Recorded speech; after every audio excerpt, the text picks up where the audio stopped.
Hello friend, experience study में एक बार फिर से आपका स्वागत है।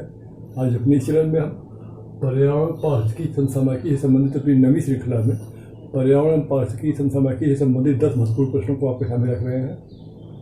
ये निकट भविष्य में आयोजित होने वाली प्रतियोगी परीक्षाओं जैसे civil services, PCS, bank, railway, SSC, UPSSC, CTET, TET, REET, UPSI और सभी प्रतियोगी परीक्षाओं में आपके लिए भविष्य की पहले प्रश्न पे आते हैं। पहला प्रश्न है, भारतीय सेना ने पहला green solar energy plant launch किया। प्रश्न पर सुन लें। भारतीय सेना ने पहला green solar energy plant launch किया। कहाँ किया तो सिक्किम। 30 अप्रैल 2021 को भारतीय सेना ने अपने सैनिक दलों के लिए नवीकरणीय ऊर्जा का दोहन करने के लिए उत्तरी सिक्किम में पहला ग्रीन सोलर एनर्जी प्लांट शुरू किया है। 16,000 फीट की ऊंचाई पर 56 केवीए की क्षमता वाला यह green solar energy plant vanadium आधारित बैटरी तकनीक का उपयोग करेगा। इस परियोजना को आईआईटी मुंबई के सहयोग से पूरा किया गया है। हम दूसरे प्रश्न पे आते हैं। 10 पेड़ लगाएं तभी ग्रेजुएशन की डिग्री मिलेगी। यह कानून हाल ही में लागू किया गया। बहुत ही इंटरेस्टिंग फैक्ट है आपके लिए। 10 पेड़ लगाएं तभी मिलेगी ग्रेजुएशन की डिग्री। यह कानून हाल ही में लागू हुआ। कहाँ लागू हुआ तो फिलीपींस में। जो फिलीपींस की राजधानी मनीला है। करेंसी फिलीपींस पीसो है और ऑफिशियल लैंग्वेज फिलिपिनो और इंग्लिश है। हम तीसरे प्रश्न पे आते हैं। सोरोपोड्स डायनासोर की 100 मिलियन साल पुरानी हड्डियां हाल ही मिली। प्रश्न एक बार और सुन लें।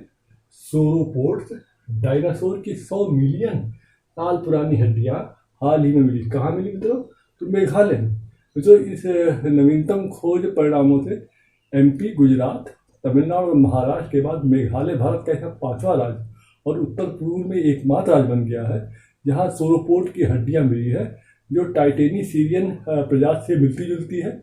शोधकर्ताओं ने मेघालय के पश्चिमी खासी हिल झीलों के आसपास के क्षेत्रों से सोरोपोड्स के नाम से ज्ञात लंबी गर्दन वाले डायनासोर के जीवाश्म की हड्डी के टुकड़ों की पहचान की है।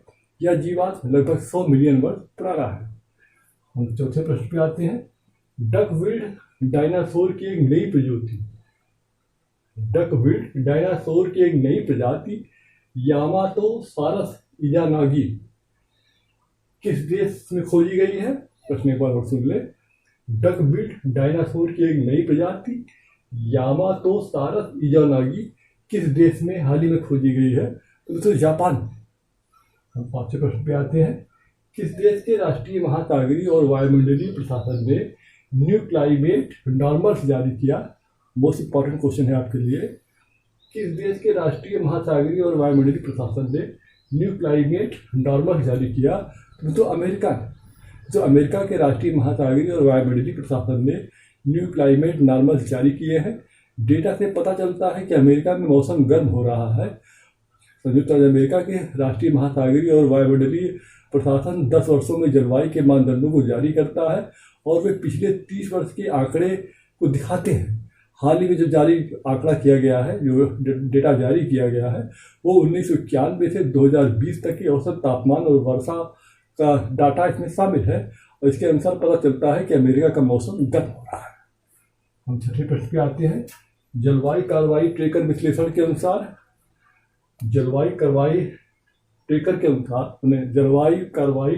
ट्रेकर विश्लेषण के अनुसार वर्ष 2100 तक वैश्विक तापमान में वृद्धि होगी। कितने प्रतिशत की? 2.4%। हम सातवें प्रश्न पे आते हैं। विश्व प्रवासी पक्षी दिवस वैश्विक स्तर पर मनाया गया।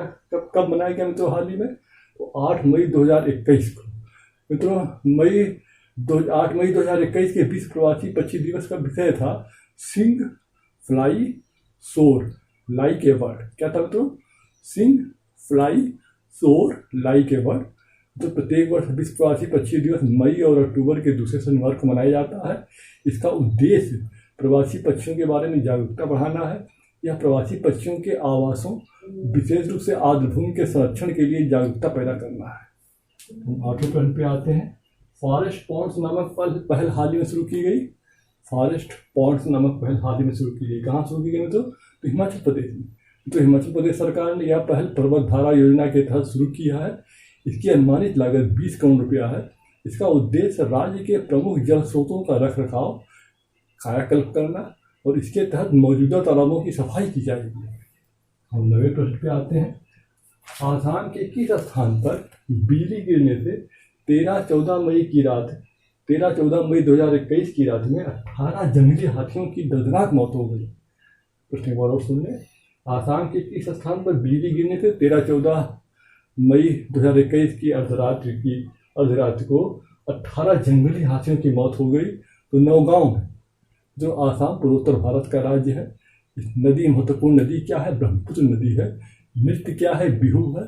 15 अगस्त 1947 को आसाम की स्थापना की गई थी और मुख्यमंत्री हेमंत बिस्वा शर्मा अभी हाल ही में नियुक्त किए गए हैं। राजकीय पक्षी सफ़ेद पंख वाली बत्तख इसका राजकीय पक्षी है। तो काजीरंगा नेशनल पार्क, जिसको यूनेस्को ने वर्ल्ड हेरिटेज में शामिल किया है और एक सींग वाले गैंडा के लिए प्रसिद्ध है। ये जो है काजीरंगा नेशनल पार्क अक्सर पूछा जाता है आपसे कॉम्पिटिटिव एग्जामिनेशन में। ये आसाम में ही है और इसको यूनेस्को ने विश्व विरासत सूची में शामिल किया है, हेरिटेज विरासत सूची में, और एक सींग वाले गैंडा के लिए प्रसिद्ध। हम 10वें और आखिरी प्रश्न पे आते हैं। हाल ही में भारत के पहले डायनासोर संग्रहालय का उद्घाटन किया गया। कहाँ किया गया? तो गुजरात के मेहसागर जिले में। तो गुजरात के मुख्यमंत्री विजय रूपाणी ने इसका उद्घाटन 9 जून 2019 को किया था। यह बालासोर तालुका के रियोली गांव में है। यह भारत का पहला और दुनिया का तीसरा डायनासोर संग्रहालय है। दूसरा, हमने पर्यावरण पारिस्थितिकी समय के संबंधित अपने नवे भाग में 10 महत्वपूर्ण प्रश्नों को आपके सामने रखा। ये निकट भविष्य में आयोजित हमारी सभी प्रतियोगी परीक्षाओं में आपके लिए उपयोगी सिद्ध होगी। तो अगर आप हमारे चैनल के लिए नए हैं तो चैनल को सब्सक्राइब कर लें। अगर आप पुराने हैं तो नोटिफिकेशन बेल को ऑन कर दें, क्योंकि इसी प्रकार के वीडियो लेके अक्सर आते रहते हैं। जब आप हमारे चैनल सब्सक्राइब करेंगे और मिसलेनियस जीके को क्लिक करेंगे तो मिसलेनियस जीके में पर्यावरण पारिस्थितिकी संबंधित हमारी 9 पार्ट आपके सामने से व्यवस्थित एवं क्रमबद्ध रूप से आ जाएंगे। तो इसका प्लेलिस्ट का लिंक हमने डिस्क्रिप्शन बॉक्स में दे दिया है। तो आप हमको इंस्टाग्राम, फेसबुक, ट्विटर और शेयरचैट पर भी फॉलो कर सकते हैं। इन चारों सोशल साइटों के मेल ID का लिंक हमने डिस्क्रिप्शन बॉक्स में दे दिया है। आप जरा कम्पिटिटिव एग्जामिनेशन से पूछे गए सारे प्रश्न और कन्फ्यूजन को हमेशा संभव दूर करने का प्रयास करते हैं। धन्यवाद।